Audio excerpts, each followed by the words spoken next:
Troup and Smooch are pleased. Troup, Smooch, and the Dawg Show. Like it. Another new episode is coming up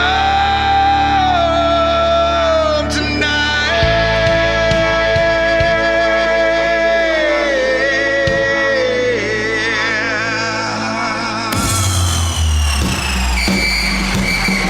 It's the Dawg Show. It's the Dawg Show. It's the Dawg Show. You're listening to the one and only Dawg Show. Your hosts, Troup, Brenson, and Smooch Moncrief. Just two dudes talking Georgia football. Yes, dog fans. Hey, Welcome guys. to the one and only Dawg Show with Troup and Smooch, and it is a pleasure to be here tonight. Episode 96, and we are 98. It's 98, actually. It's 98. Episode 98 We're tonight. 97 episodes in the can, but this is are. 98. Yeah. We are 98 right now, and it's so much fun. We could not wait to get on the air tonight. A big show on tap. And man, it feels like summer's here. We always talk about beginning of the show, what's going on, where we are right now in the world today.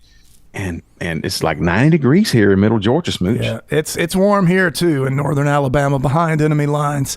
But yeah, it's one of those days that feels like summer. You feel the change, and all you think about now is once it gets hot and once it gets dirty South hot, which it's a thing in and of itself. You live in Arizona, you don't know what dirty South hot is. You don't at all. But there's this thing when you get into football season, and it's usually a couple of weeks in, maybe a month in, and all of a sudden there's this coolness in the air and a tiny smell, and you'll be at a high school football game watching a recruit or something, and you get that little twinge of fall in the air, and that's when you're fully kick into football mode. It's hard starting these first few games in the blistering heat as a fan. I know the players have it easy because they're just running around, but sitting on my couch, it's rough. I'm just saying. It's rough.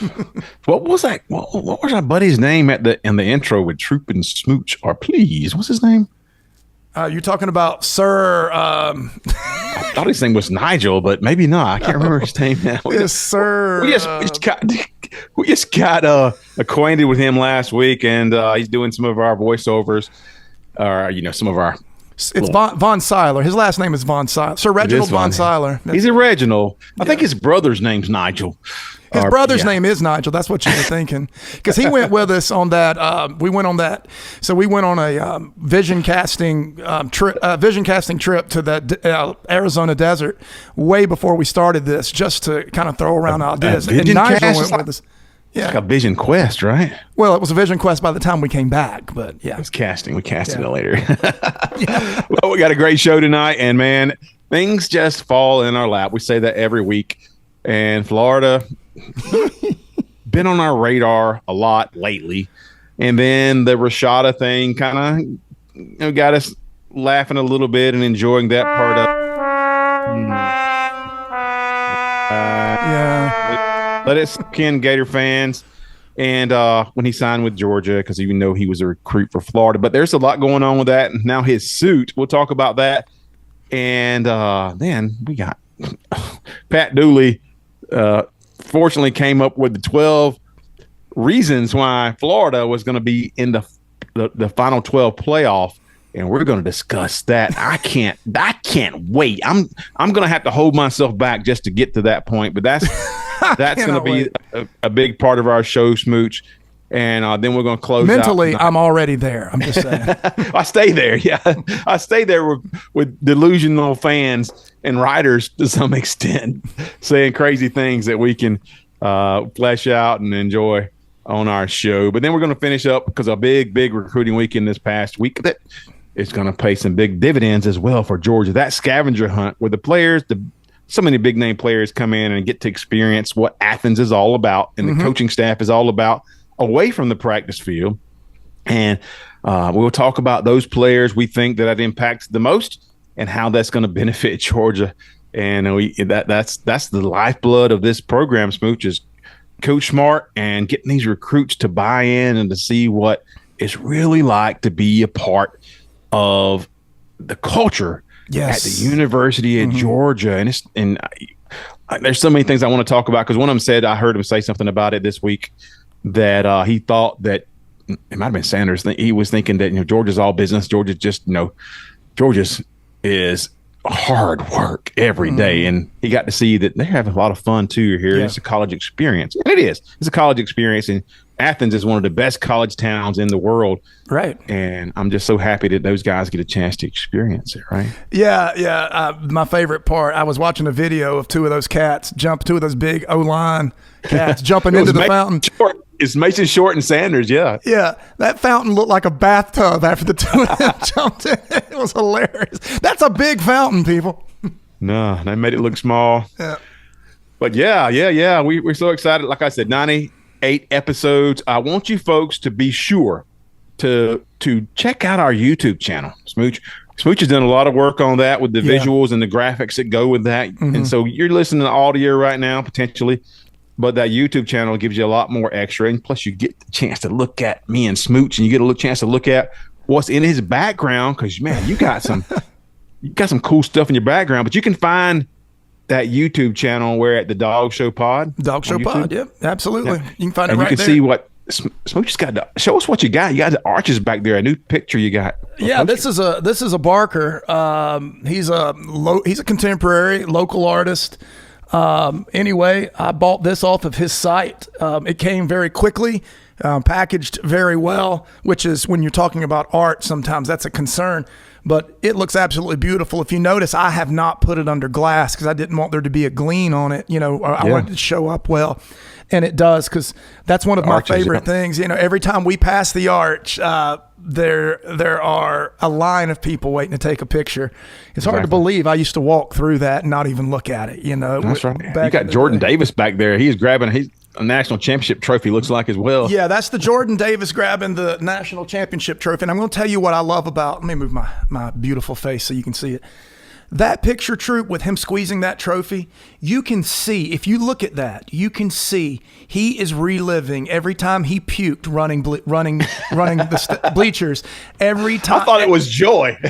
It is joy of everything he did and every bump in the road, coming in as an unheralded 3-star, a fat unheralded 3-star, right. Coming in with all that, and all he overcame, an injury. He had an injury one season, right? And coming back for his senior year, sweating, bleeding, just hard. It's hard when you're 350 pounds. Kirby's team is really hard to play on. It's tough, man. And you can see the reward for all that work on his face. It's rare that a photo captures every emotion like that, the pain, the joy, the tears, and the absolute. There's at this moment, we're the best there is at this very moment. You That's can see exactly it in that right. picture.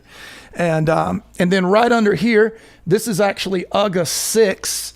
And this is autographed for my son Bo. My mother-in-law was paralegal for Sonny Seiler, who owns the Seiler family owns the UGAs. And so this is 6 right here, and he put his paw in some white paint and stepped on the picture for us. So we had an authentic UGA autograph. And I've got a Warlick in the back. You can't really see it, but that's a Warlick original in the Beautiful. back. And then I see, of course, you got the iconic UGA trying to take a bite out of an Auburn player back, I think maybe 1996, mid-90s when that was. It was 96, yeah. And so if you want to see those things and see some other graphics, please, folks, find our YouTube at the Dawg Show Pod, and you'll get some extras for sure. And we're kind of just getting that going. It's been popular the past few weeks. Yeah. But we want more. We want more people to see that. Yeah, I mean, if you just join the conversation. Yeah, if you just look at our followers, on the audio pod, that's where we have our follower list has just grown so much, but we really figured this YouTube thing out very recently. So it's in its infancy. So join the growing followers. I think right now they're trickling over little bit by little bit, but we finally figured out what the show should look like, and then we went to YouTube with it. So while the podcast is 18 months old, whatever it is, the YouTube is in its infancy. But man, it is such a more immersive, personal way, and there's no character limit on comments, Troup Brinson. So you can have as long a conversations, and we have been. We say this. We answer our comments. comments. And so long conversations. And, some guys are, shout out to Mike Maddox, he listens and comments all the time. What up, Mike? I like clockwork. Yeah. He's a trucker. And that's one of the things that he did that I really like. Let us know what you do while you listen. I talked to one guy that's a school teacher that listens during his breaks. Mike's a truck driver, listens when he's doing his thing. That kind of thing's really cool. So, but yeah, head over to the YouTube, check it out, join the conversation, get to know us. And I'm not saying we have the best content, but we are far and away the most attractive two people in Georgia Bulldogs podcasting, and it's not even close. Yeah, and that's true. True story. And we also concentrate on entertainment because we me and Smooch are, even though we're very young in terms of our Georgia podcasting career, just under 2 years. Yeah. We have podcasted before on other topics, and so we have some background. We have kind of found, what makes us us. Yeah. And so we enjoy that. We're episode 98, so next week, folks, is 99. These next 2 weeks are going to be epic if you're a fan, and we're gonna have a lot of fans jump on board the next 2 weeks, I'm sure, as well. But next week, a best of the Dawg Show, all the clips, all the little segments we've done that have just nailed it. We're gonna throw those out there and enjoy it. We're just gonna have fun because over the past couple years, we put some good stuff out there that was, just continuously makes us laugh. Yeah. So then the next week is gonna be 99. That's the best of, and then the following week, a lot of guests on as we celebrate episode 100, which is that's a big benchmark. It's a big place to get to, isn't it? And for a podcast, 100 episodes, so we can't wait to do that. And we got some good guests to come on that you guys will recognize, I'm sure. I think according to the metrics I read when we were getting into this whole thing, I think it is 80% of podcasts are finished before their 50th episode. And then it's something like only 12% make it to 100 episodes. But at that point, you kind of have your legs under you, and you kind of have some staying power. It is hard early on, but it's come along great. It's been a blast, and we're going to play a game we're kind of reliving our best moments. And here's the question. I'm going to give it to you that are listening this week. You get it 1 week in advance. Of all the clips we play in episode 99, what is the only clip for which we received a death threat? So think about that, and then listen to next week's show. One of the clips we're going to play, a guy got banned on TikTok for issuing a death threat to the Dawg Show. Got me thinking, too, which fan base was that? I got obviously a few guesses. Before we get kicked off, Smooch, what you drinking tonight, buddy? I've got a very basic old-fashioned with some Knob Creek, is that what you said? Thank you, Knob Creek. You know more about my life than I do. Pre-show notes. With some Knob Creek and a little simple syrup, and just I got a cherry in there, and that's it, just enough to enjoy. I got some coffee and a little old-fashioned as well with what I got, Maker's Mark cast drink, just to kind of lubricate things and make our voice sound so. What's it? Dulcet, yeah. With Which is a musician. Dulcet. He knows those terms. It's interesting. I had no voice yesterday, and I didn't tell you because I didn't want you to freak out about it, but I had laryngitis yesterday. Sounds good now. I like it. It's nice and gravelly. It's like a worn-out pair of jeans. That girl, oh my goodness. The sandpaper voice sounds good sometimes. The chicks love it.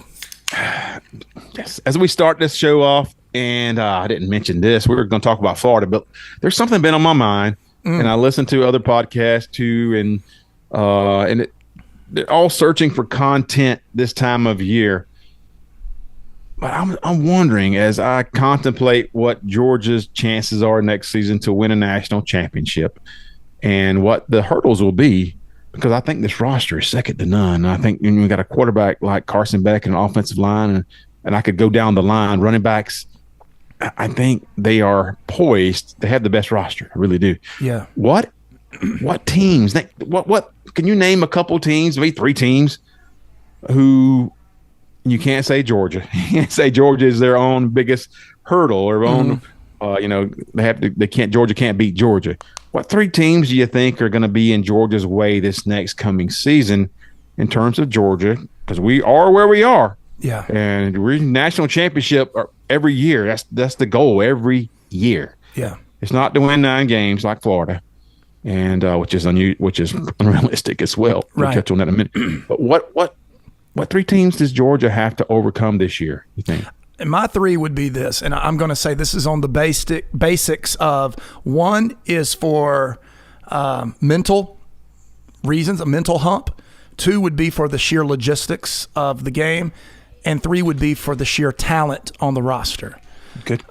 In terms of mentality, Alabama. Georgia does have a mental hurdle with playing Alabama and playing their best ball against Bama. I think there's no way to deny that anymore. And though they've beaten Bama and though they have been a better team than Bama for years, there does seem to be a slight bump in the road there. Number 2, for logistics, I would have to go with the Texas game. That's a tough place to play. They're going to go to Texas and play Texas. There's also a big race that weekend. They're not going to be able to go to restaurants to eat. They're not going to be able to do a lot of things. And it's just a hard place to play in the first place. And there are going to be fewer Georgia fans there than normally on the road just because of the logistics and that race can't get Exactly. They will be coming off Alabama, Auburn, Mississippi State the 3 weeks before.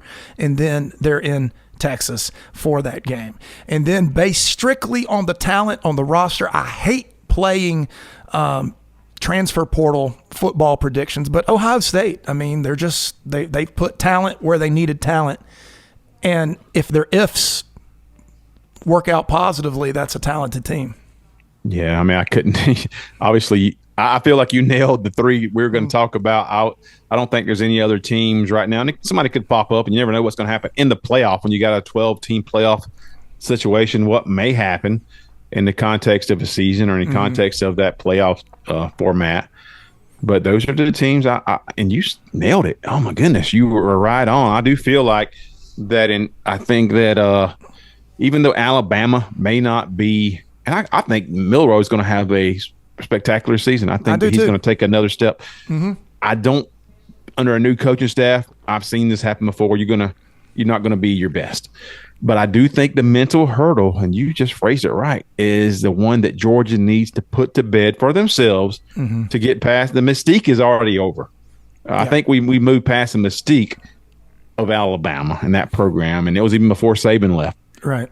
But they need to go ahead and put that one to bed, and I think everybody knows that Georgia's got a better roster, better culture. Let's say that, better culture, and a better constructed complementary roster than Alabama does, but they got to still win those games. I think that's the most important game. I would say that game, and that's been the debate a lot, is it Alabama or Texas in the SEC? Because you don't know if you're even going to play Ohio State. That's right.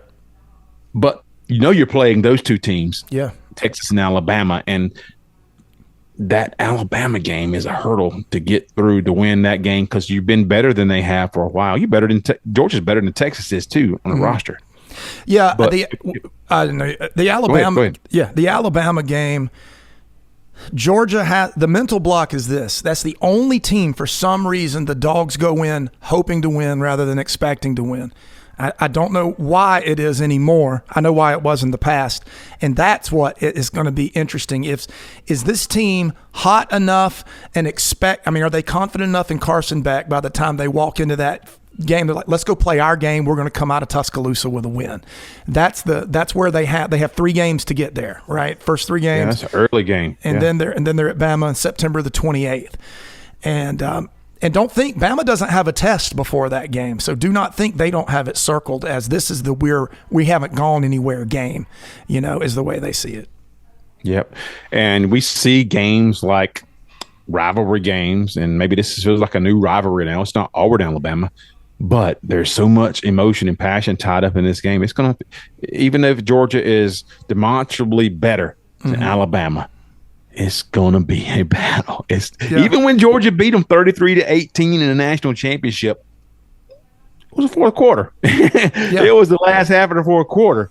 It was not a beatdown. No. And so, that's the game Georgia needs to put to bed and kind of move past. It may take a couple years. We've talked about it before. Alabama is a hard habit to break for the media and for these players who have lived through Alabama being the standard for 15, 20 years. Yeah, and something I noticed last year, you hit on it perfectly.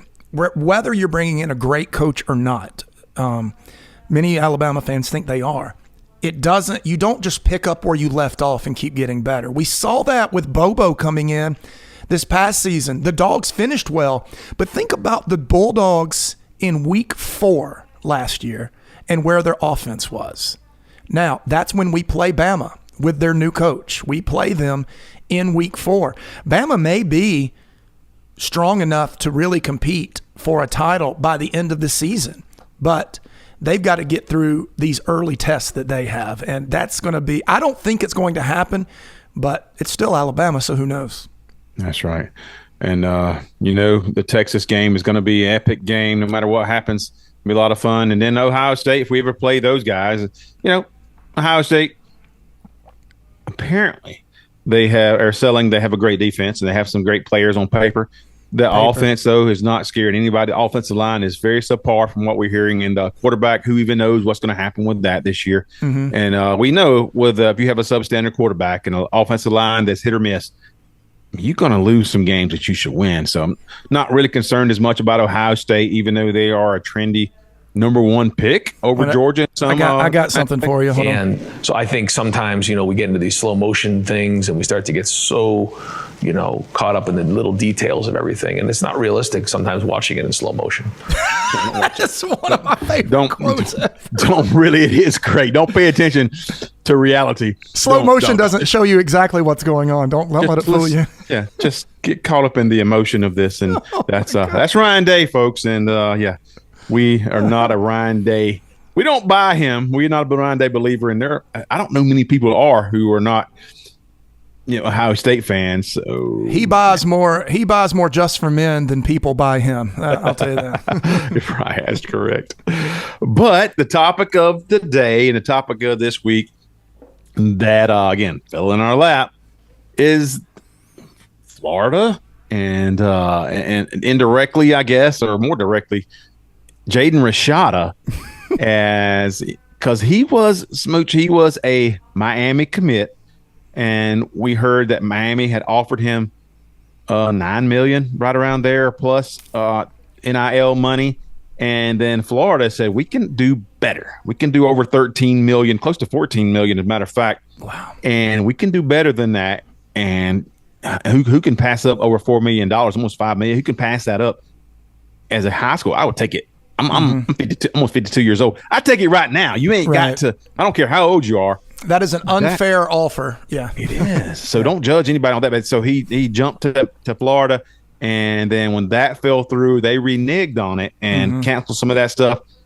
He was like, "This is crap," and moved on to his father's alma mater, Arizona State, which makes sense. Some comfort level there, and it was last minute too. Yeah, it was, and money not involved there. But then he decided, well, I want to be the best quarterback I can be. I don't care where I have to start. I can eat.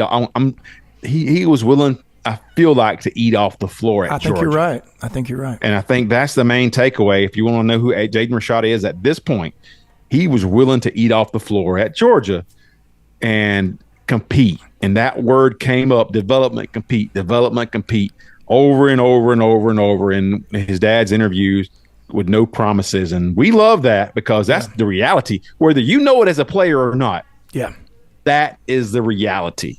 And so he came to Georgia, Smooch, and now he's still got some, he's still like he's been wronged by Florida. And so he talked to Kirby Smart. They're in process of suing not Florida, but Napier, another staffer, as well as a booster at Florida. And Kirby Smart said, yeah, go for it. Go for it, baby.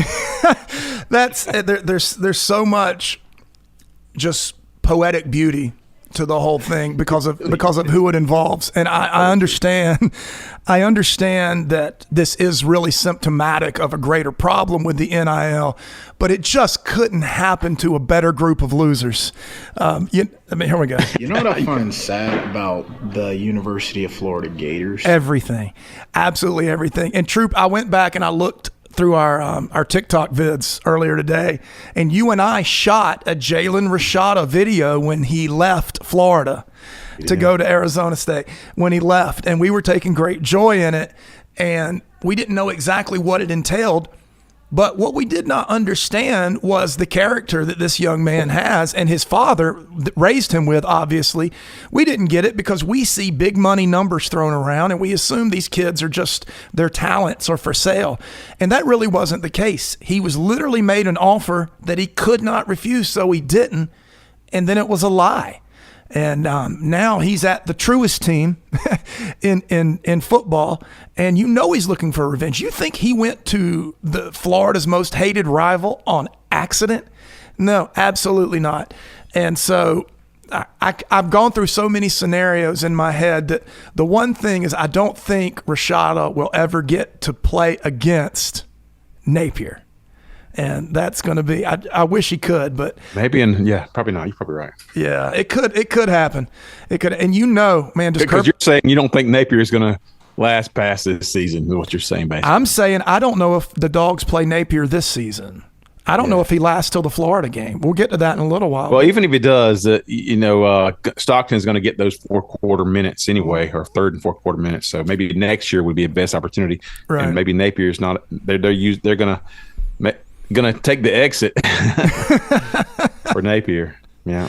Yeah, it's a wild situation, but we enjoy that because we're here for it. We're here for it. We are here for it. We did have fun with that when it did feel like that Rashada was chasing bucks because we didn't know who he was. But when you show us, and I think when we learned more, Coach Hayes told us a little bit more about him going to Arizona and how that was just a soft spot to fall and to kind of collect himself and then refigure out what was going on in his career and what he wanted for himself. And then when he did, he didn't pick the shiniest. I mean, Georgia is definitely, the standard for college football right now, but there's no guarantees at Georgia. Georgia will not make you a guarantee. There's plenty of places you can go that says you got to start and roll. Come on in, we'll pay you this. And Georgia says you can come compete for a second string quarterback next year. Yeah.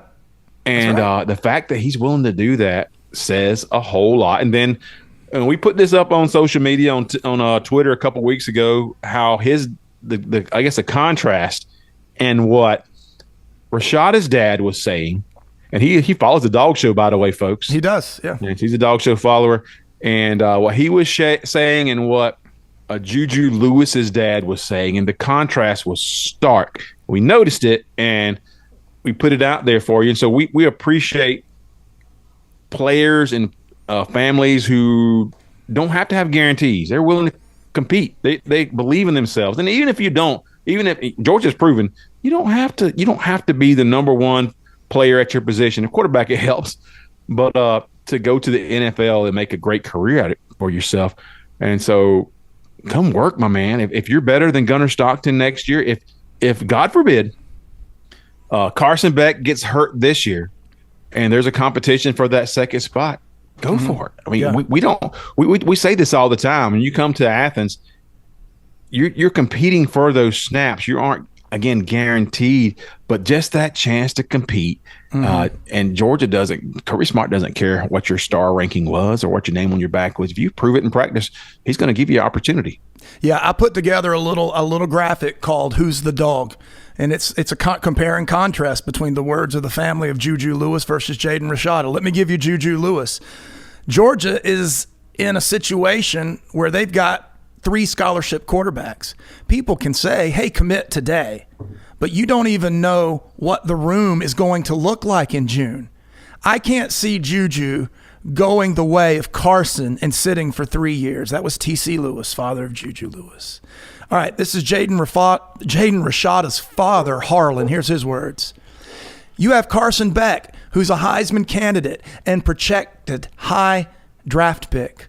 Much respect to that guy. I think he's a great guy for any of these quarterbacks in this room to measure themselves across. Now, which one of those sounds like someone that's not afraid of competition, that just wants to get better? It's pretty obvious. Yep. And Juju Lewis, we don't know what the future is going to hold for him, and I don't want to judge him too harshly. Sure.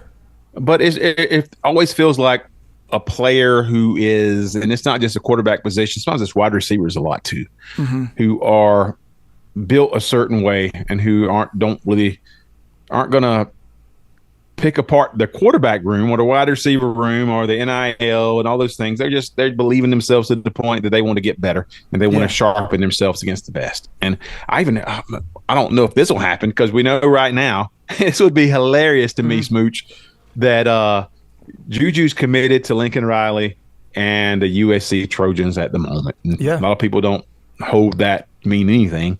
Yeah. But so we heard this week, I saw it on Twitter that he's going to take a visit to Colorado and he's looking at Deion and Coach Prime and that situation and he wants to get better going forward. I'm like, do you think that Coach Prime's going to be there long term? That would be a situation that this is me again not wanting the worst for Juju Lewis. I don't. No. But that's funny. If you choose Colorado, you get what you ask for. That's a good way to put it. Yeah, I think that with the whole thing, I think that the wide receiver mentality doesn't fit well inside of a quarterback's body. It just it doesn't. It's such a tough position. There's so much to learn. Yeah.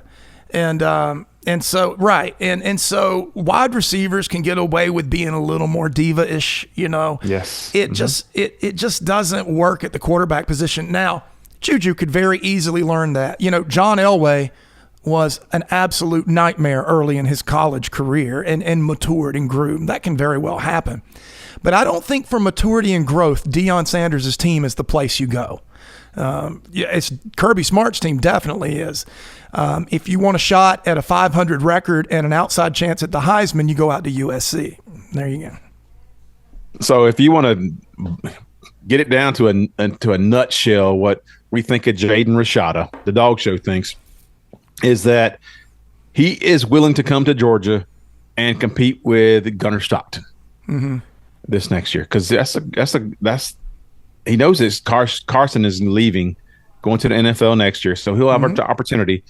Even though Stockton's very talented and has had a couple years in Georgia's system, he's willing to take that bet on himself that he's going to compete. And if the worst comes to worst, he's backup quarterback to Gunnar Stockton. Right. And that's not a terrible thing as young as he is. A redshirt freshman, is that what he is? Yes. He's only had 1 year playing under his belt. And so that's not a terrible place to be, and he believes in himself. So we appreciate that willingness to work, willingness to eat off the floor, and with no promises. That's the way every college player who wants greatness should start, because we've seen too many players who already have delusions of grandeur of who they are and where they have been out of their high school years, and they never reach that because they aren't willing to eat off the floor and compete. They can say that. They can say the right words, but you can also see the writing a lot of times between the lines. A lot of these players who just expect too much and haven't gotten to the point where they understand where they fit and that they're going to have to work for that. You're not going to be promised anything. And I've had conversations with folks that said, you know, well, this player is going to play here. He's going to get this amount of playing time. I'm like, you don't. These promises in your living room as a high school player don't mean anything once you get to campus. No. And that's what I felt like with Jaden Rashada. What that was is he got these promises, and then when he got to campus, they were like, okay, well, you know, this maybe there were some problems here, and this funding is not going to happen. And our NIL. Whoever funded this, and it was a car dealership, I think I was reading. I believe that's right. Some of that stuff fell through, and we want you to still hang out here. And we lied to you. And dude, when you get to campus, you better be willing to work your butt off, right? Because nothing's guaranteed. Then I don't want to stay too long on that, because Florida, even minus the Jaden Rashada situation, because they got a quarterback this year, and that's Graham Mertz, came from Wisconsin last year, had a decent little season for what they expected him to be able to do. And then they have DJ Lagway, another highly coveted recruit that is who's got the dogs barking in the background. That's all right. Hey, they only bark when I'm doing something important. So. That's all right. They love the Dog Show. But so I came across something on social media, and it's worth looking at. in terms of, and the laugh track is go ahead and make sure the laugh track is loose and remember. Well, I got something before we start. You ready? Yeah, do it. DFA. So delusion is a fixed false belief that doesn't change in light of conflicting evidence. They don't know reality from their dream worlds, and they won't go outside and play. A fixed false belief that is not grounded in reality. Oh, Smooch. Yeah, buddy. We would be remiss not to hit that DFA right there because it's the most popular segment in all of sports. Yes, absolutely. Florida's on it. It seems Florida, Tennessee is on it. It just takes a whole different. We've been waiting for Florida to get back on it, and Florida has not been up to par to get back on. I'm just excited they still have a team. Before this, I wasn't sure, so that's good. Could have folded. You could have gonna collapsed into FSU. Maybe they would hate. Wait, let's play one more before we get going. Hold on. Florida man charged with assault with deadly weapon after throwing alligator through Wendy's drive-through window. That's what we were dealing with, people. Yes, that does happen. Those are legit. So I came across an article by Pat Dooley, and that name Dooley sounds like a Georgia name already. It does sound Georgia-y. I think he used to be a writer for the Jacksonville Sun, maybe. I've heard Pat Dooley many times over the years. He came on some Georgia shows, and he's in the SEC. So we saw an article by Pat Dooley that said the 12 reasons that 12 reasons that Florida is going to make the football playoffs this season. All right, let me give you a drum roll before laugh it up. One. Laugh it up, folks. Just so you know, we're laughing at you already. And I'm taking a drink of my old fashioned too. So yeah, do that. There we go. So I'll give you this.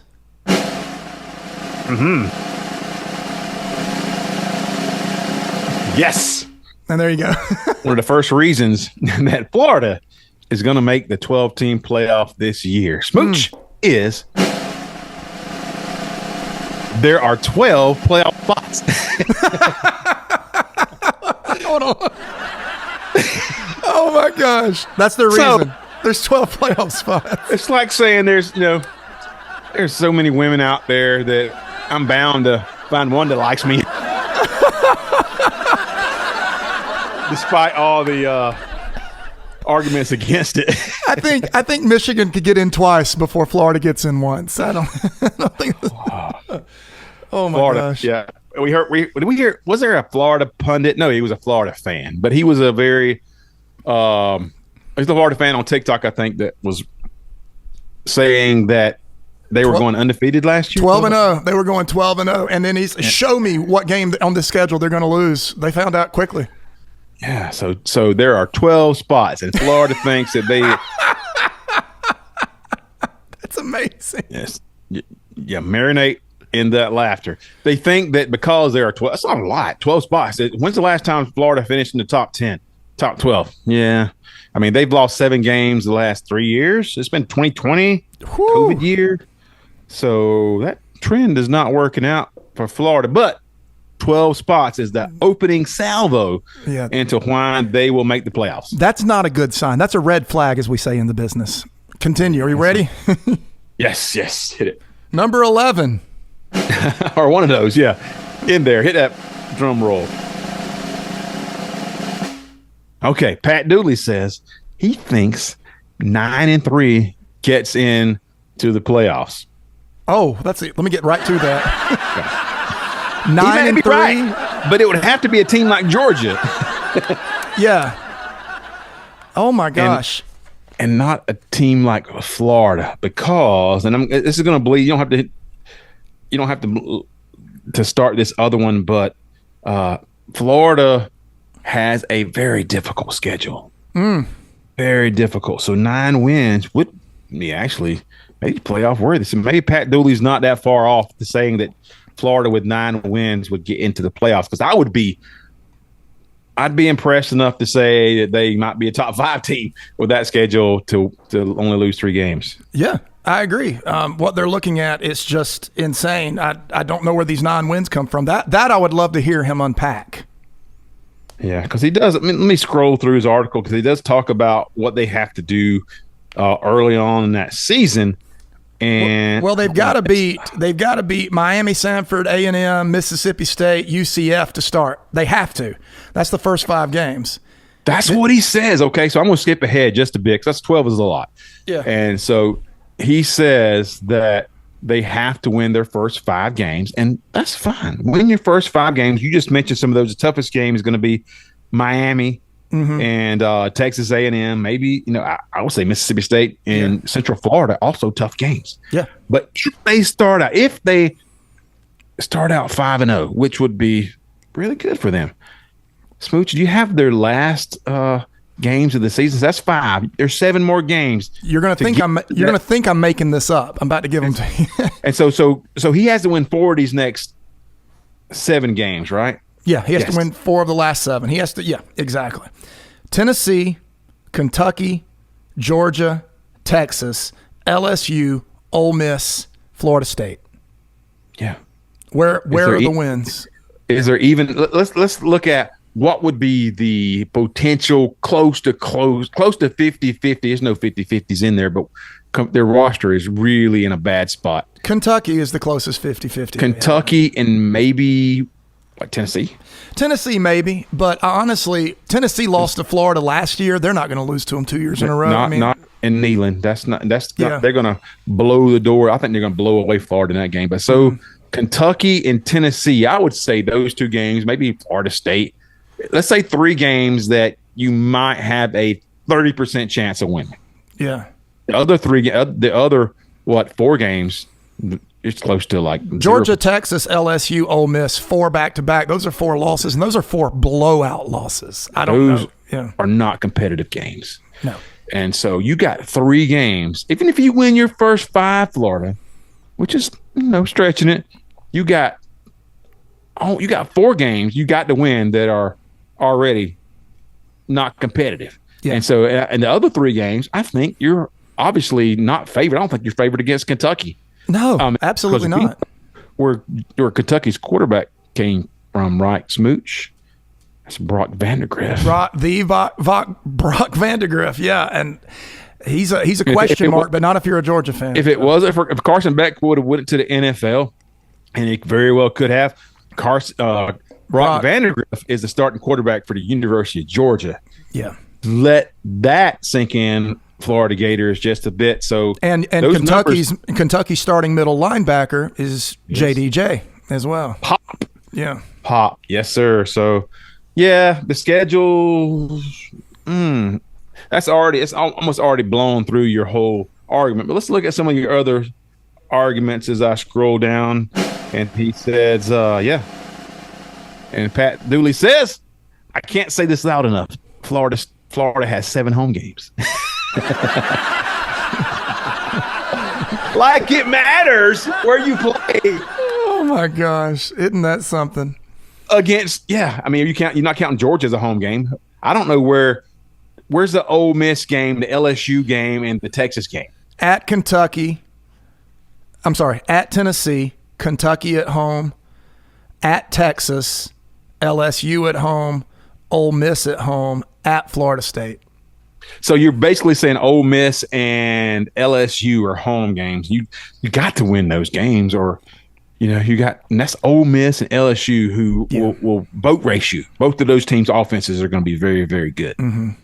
And your offense is going to be pedestrian. You would have to put up 45 points to beat either one of those teams with what your defense does. It's going to have to be one of those 42 to 47 shootouts. It's going to be something crazy like that. And so the next couple of points still stem around their schedule and their home games, and I don't think we just hit that. They are really convinced. Mooch, hit the drum roll once again. Oh, there we go. They're convinced that Graham Mertz is that guy. Ooh, Graham Mertz. That gets a big one. I'm not saying he's an awful quarterback. Yeah. But he's that guy he's a dink and dunk quarterback, and he's not a difference maker. He wasn't with Wisconsin. Obviously, he wasn't last year. Yeah. I mean, Florida won 5 games. He's not the guy when you're faced with the roster that they have right now on those lines of scrimmage. He's not the guy and they're not recruiting at the level they need to, and they got all this other stuff hanging over their head right now with the Jaden Rashada suit and with the hot seat that Napier is definitely on. Graham Mertz is not a savior. No, and the thing is, it's funny, Troop, that we lambast Florida and Tennessee so much on this show because those are the two most quarterback tone-deaf, blind teams there are.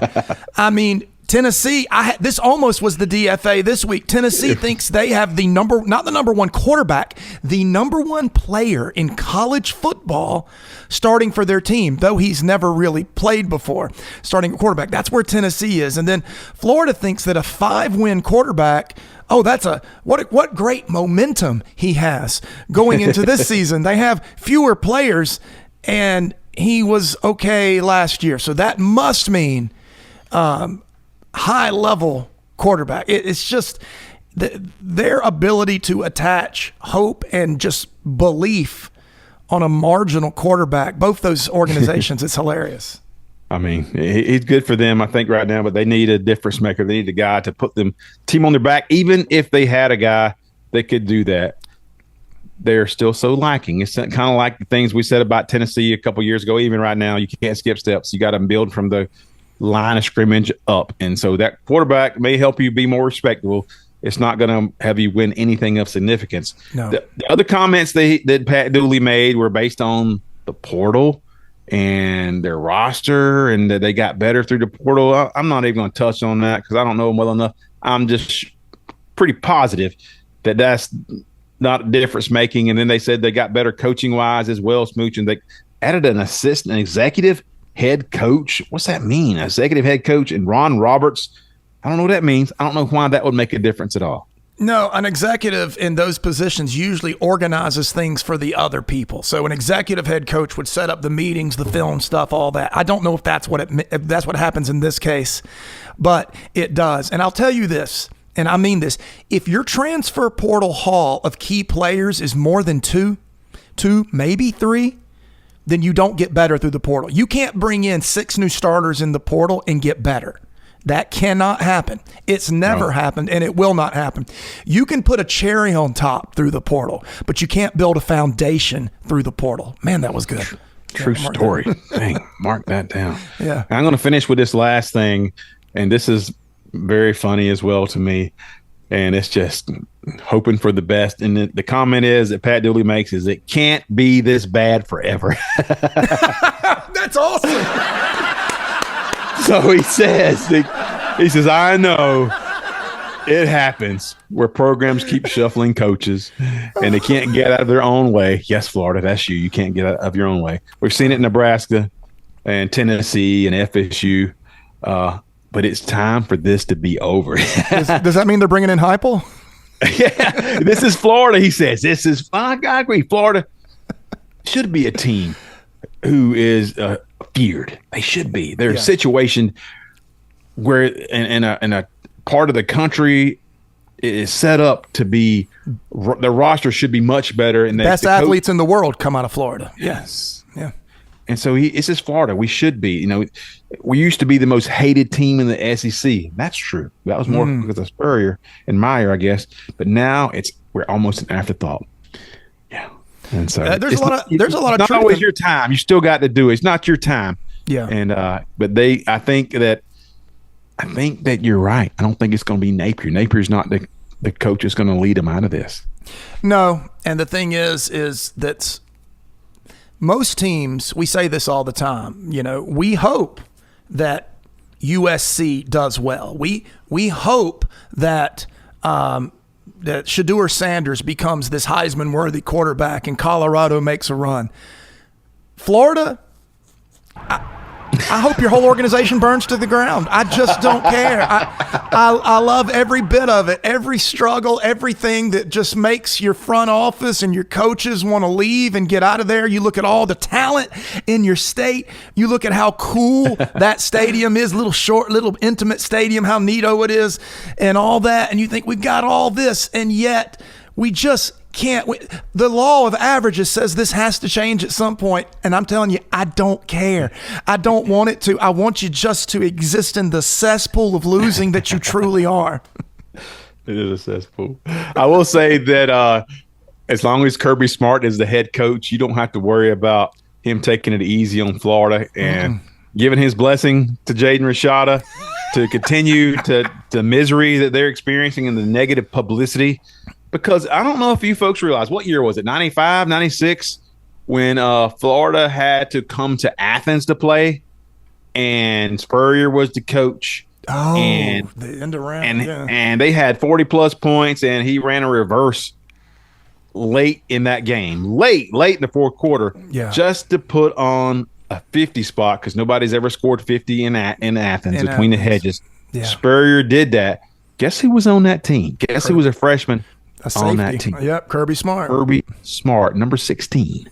And he will never forget that. Just like they said, when Spurrier was a quarterback for Florida and just took a beating back when he played from Georgia, that he never forgot what that meant and what that rivalry was all about. And so he took every opportunity to just pour it on to Georgia and to just bury the dagger. That's come full circle. Kirby Smart is now that coach. And Florida, you're going to experience the full breadth of Kirby Smart's hate for the Gators. Yeah, see, you think that this law of averages means that your misery ends. No, you're in the middle of the law of averages. See, we had to deal with a good Florida team for a long time. No, you're just in the middle. As long as there's a guy named Kirby Smart in the SEC, Florida will be pathetic. They have no shot, none whatsoever. And so as long as your only hope at Florida is for Kirby Smart to retire. So I would say you probably have about 5 to 9 more years of just absolute misery. So get ready for it. Your people seem to be designed for it. So they're very acclimated to that type of horrible play. But like I say, we are here for it all. I would love to see. It's never going to happen, but my dream is for Georgia to leave the starters in for 4 full quarters against Florida one time. I just want to see what will happen. But yeah, let's break some records, right? Yeah. We want to thank you to Pat Dooley. He's a really good rider. And he really is. A good friend to Georgia over the years in terms of just trying to be as even as he can be. So good rider, Pat Dooley. Appreciate that. You gave us a little content. We encourage you folks to read what he's got to say. In terms of the Florida Gators, we don't buy it, but we enjoy it. Well, it's interesting. A lot of times when you put something out that's kind of a stretch, people say you're just doing it for clicks or whatever.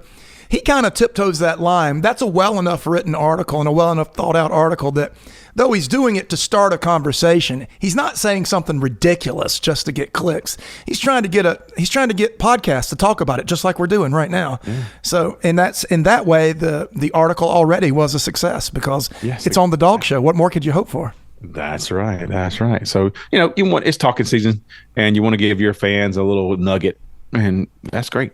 Good job, Pat Dooley. 12 reasons why Florida will make the playoffs or could make the playoffs, but probably won't. And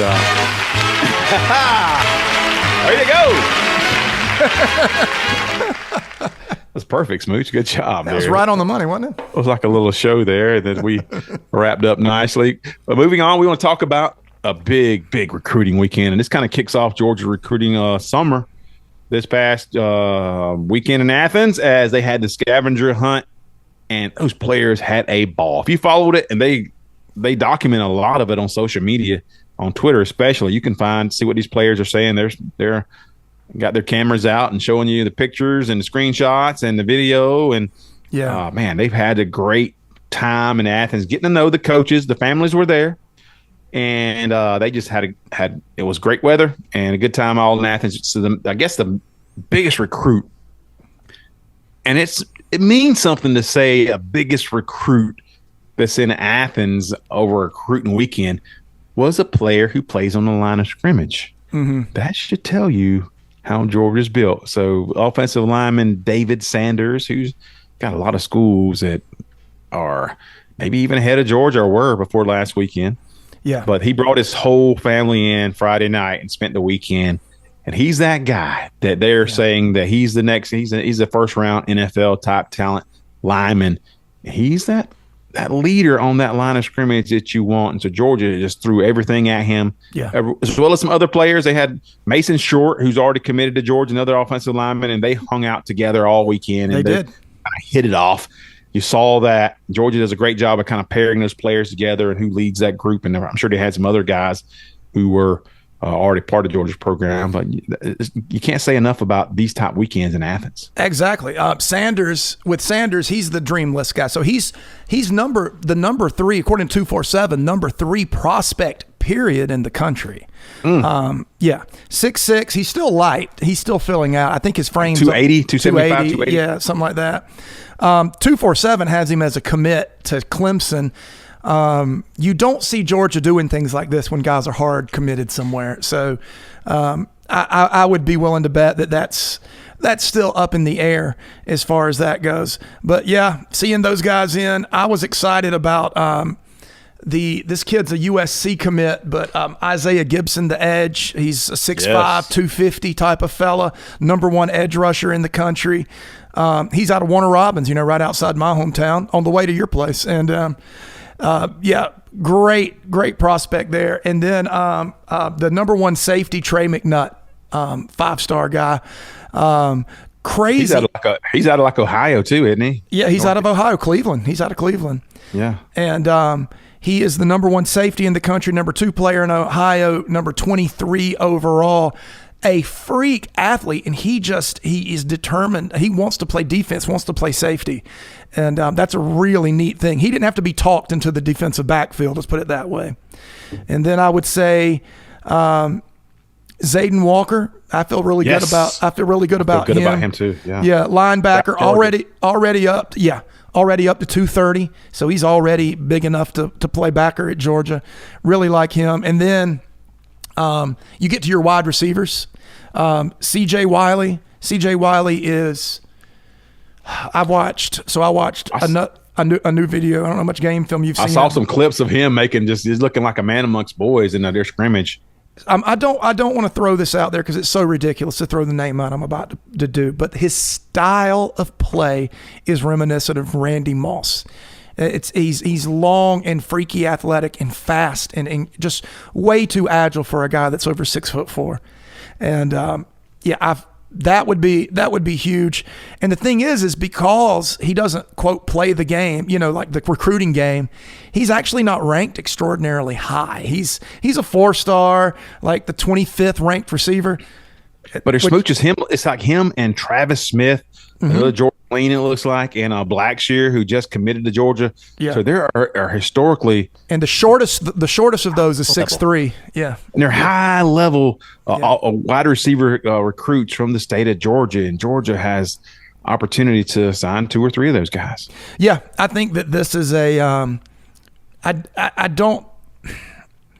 really think that you're going to see this time, and I don't want to say unelite because Georgia's had elite receivers, but this class could be elite on paper. Georgia doesn't always have elite receiving classes on paper, but I think this is one you could very well see that. Yeah, so it's nice and like you mentioned with Isaiah Gibson, who is, and Justice Terry as well, for Georgia high school players who are committed elsewhere, especially to the West Coast.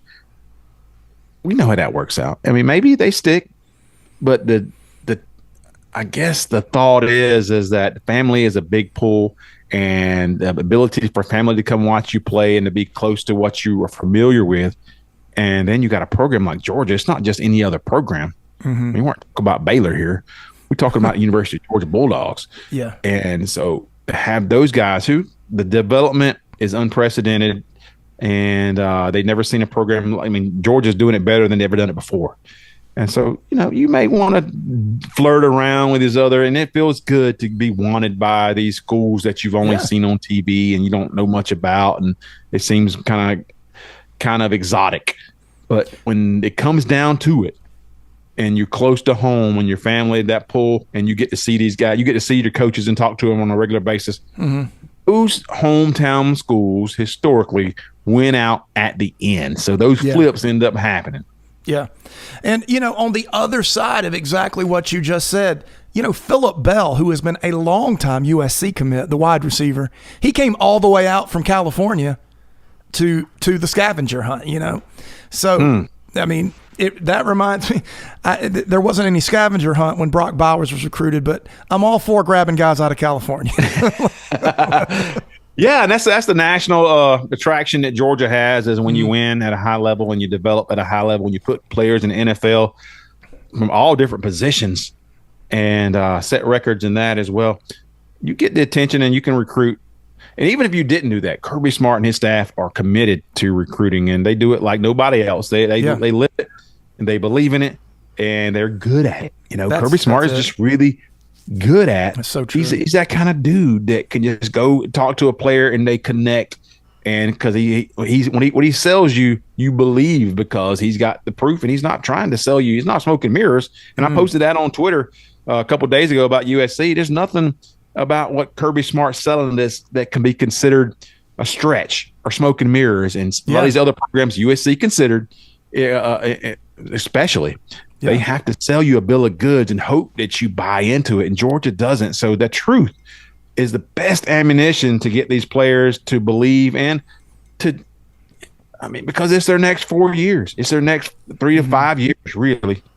And so they want to live in an environment that is conducive. It's fun. It's a good college experience. Yeah. And it's conducive to playing great football against the best. And you're on TV every weekend. You're playing the best competition. And it's a 2-time national champion.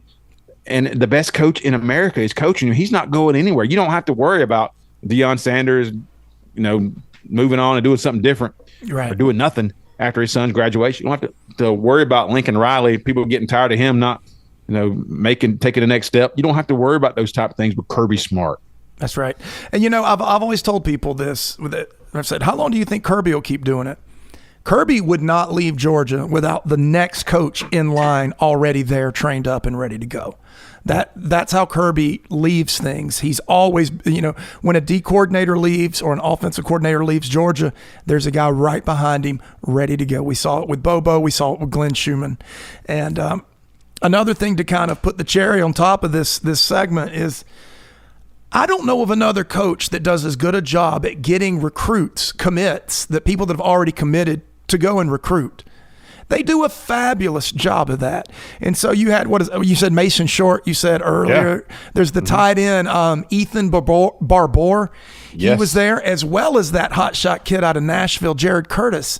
They're all there recruiting for a team that they haven't even taken a snap for yet. That type of thing it's awesome. Nobody does it better than your Georgia Bulldogs. Enjoy that, folks. It's not always going to be, you're not entitled to that.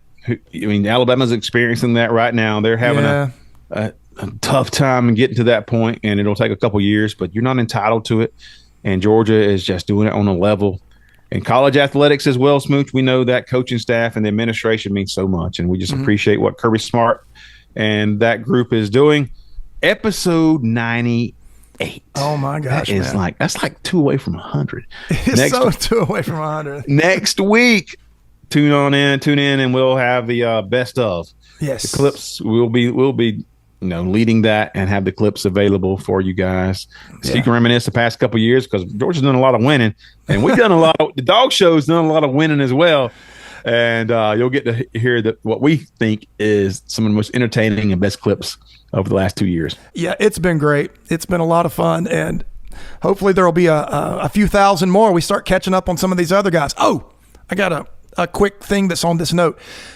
That doesn't even make any sense. But read your note. I was asked on YouTube the other day how many episodes we do. We do 1 a week right now. During the season, the plan is to do 2. So the regular weekly episode, like you're hearing right now, and then a reaction each week.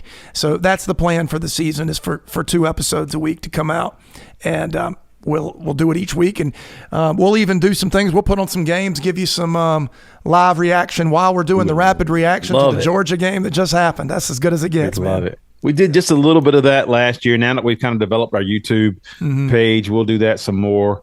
And we would love to be talking football if we get enough people participating. You know, can't just be me and Smooch, because we do that anyway, even whether we're recording or not.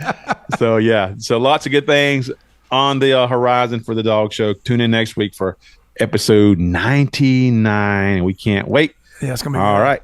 For Smooch Moncrief, this is Troup Brinson saying so long, folks. See you next week. This has been another edition of the Dawg Show.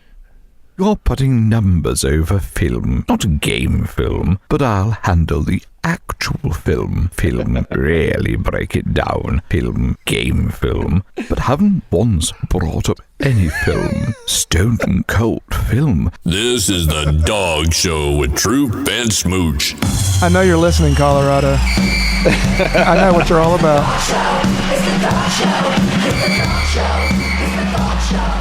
But if you want to win,